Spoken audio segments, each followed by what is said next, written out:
তোমাদের অসংখ্য ধন্যবাদ। তোমাদের যে কি বলে ধন্যবাদ জানাবো, আমি অসুস্থ ছিলাম একদিন, আর তোমরা যেভাবে আমাদের বাড়িতে এসে ওদের কাছ থেকে আমার খোঁজ নিয়েছো, ওদের ফোন করেছো, thank you so much. Thank you. এইভাবে বলো না সূর্যদা, আমাদের সবকিছুই তো তোমার থেকে শেখা। তুমি তো শিখেছো বিপদের সময় কিভাবে সবার পাশে থাকতে হয়। হ্যাঁ, এই যে আজকে আমাদের হেলথ ক্যাম্প আছে, সেটাও তো তোমারই তৈরি করা না? আর তুমি তো জোর করে হেলথ ক্যাম্পগুলো অর্গানাইজ করতে আর আমাদের মনে করে দিতে ডক্টরের প্রথম ডিউটি ইজ টু সার্ভ। তাই আজকে হেলথ ক্যাম্প আছে? বাহ। আচ্ছা, এক্সপেকটেশন কি আছে, মানে কতজন মানুষের টার্ন আউট হওয়ার সম্ভাবনা কি ভাবছো? আর অ্যাডেকুয়েট ম্যান পাওয়ার আছে তো? সরঞ্জাম সব ঠিকঠাক আছে তো? কোনো প্রবলেম হলে আমাকে অবশ্যই বলো, আমি দেখছি এখনই কি করা যায়। তাহলে এই তো সেই ডক্টর সূর্য সেনগুপ্ত, যাকে আমি ভালোবেসেছিলাম। সে কত বছর আগের কথা। এই তো সেই মানুষটা এখনো ডাক্তারবাবুর মধ্যে বেঁচে আছে, এখনো।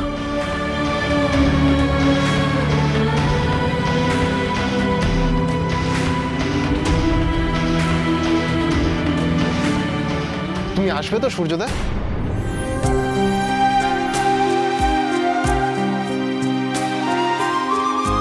ডেফিনেটলি যাবো। ঠিক আছে, তাহলে আজ আমরা আসি। হ্যাঁ হ্যাঁ, সাবধানে। নমস্কার।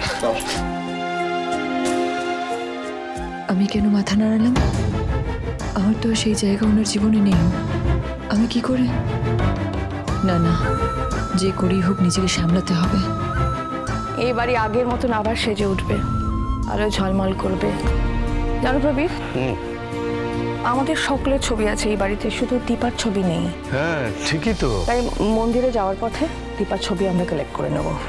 মা, এসবের কি দরকার? আমার তো এখানে দরকার আছে, তাই তো আমি আগে ভাগেই অর্ডার দিয়ে রেখেছি ছবির।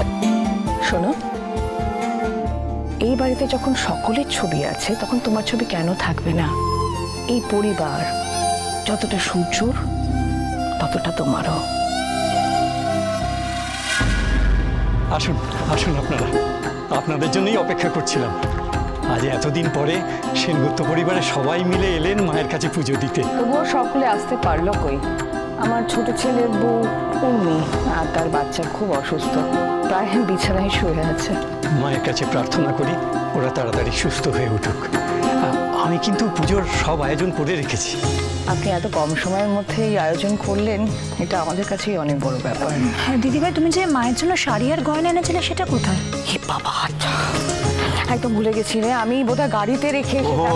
শোনো না, তুমি কোন গাড়িতে রেখেছো বলো, আমি গিয়ে নিয়ে আসছি। আমাদের সাদা গাড়িটা, তুমি দাঁড়াও, এখানে পুজোর আয়োজন চলছে, তুমি দাঁড়াও, আমি নিয়ে আসছি। ঠাকুরমশাই, যাবো আর আসবো। আচ্ছা ঠাকুরমশাই, আজ কিন্তু পুজোতে আমাদের বাড়ির সকল ছোটরা বসবে।